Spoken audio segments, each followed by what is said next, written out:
Let me say that once again I am pleased to participate in this meeting of solidarity with the workers and the people of Palestine.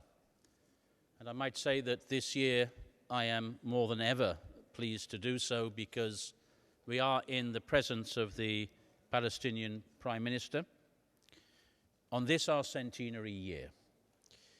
The Prime Minister has honoured the International Labour Conference with his presence this week, and he has inspired the conference with the message that he delivered in plenary yesterday, for which I wish to thank and congratulate him.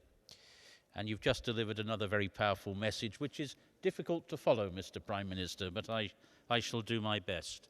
Can I say I'm also particularly pleased that, Prime Minister, you come accompanied by the Minister of Labour of Palestine and the leaders of your employer and worker social partners.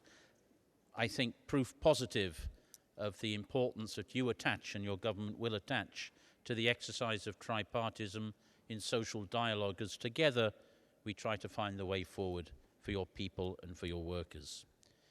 Ladies and gentlemen, the real pleasure and the real honour that I think we all feel with the presence of the Prime Minister is nevertheless tempered, and I have to say this, by the information that is contained in this document, the report on the situation of workers of the occupied Arab territories, which I have again presented to this conference. It is almost the 40th time that this type of report has been presented to the International Labour Conference.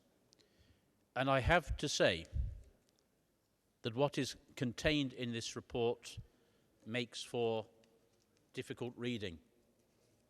It presents a bleak picture in many respects, and I want to highlight three of the reasons that I think we must look with concern at the contents of this report. The first is that we have had to observe over the last 12 months a deterioration of the indices of economic and social well-being, I'm afraid on practically all fronts, a slowdown or even negative tendency of gross domestic product, a fall-off in job creation and consequent increase in unemployment,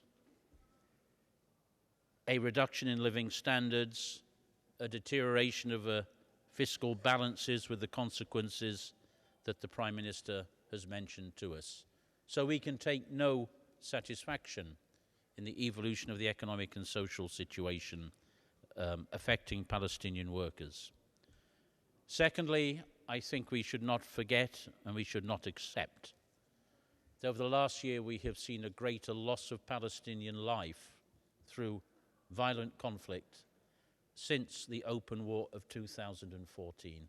And I think we must remember those who have lost their lives over the last 12 months. And the third negative factor which appears in this report is what I describe in it as the apparent lack of any type of movement in the peace process and international engagement in it. Mr. Prime Minister, I say these things not to be pessimistic, not to be critical, but to say that these facts, these realities of Palestinian working people stand as a challenge to us all in the international community to do more and to do better to support our Palestinian friends and sisters and brothers. And I've had the opportunity, Prime Minister, to convey to you personally the determination of the ILO, not just the office, but its global tripartite constituency, to make good on this commitment.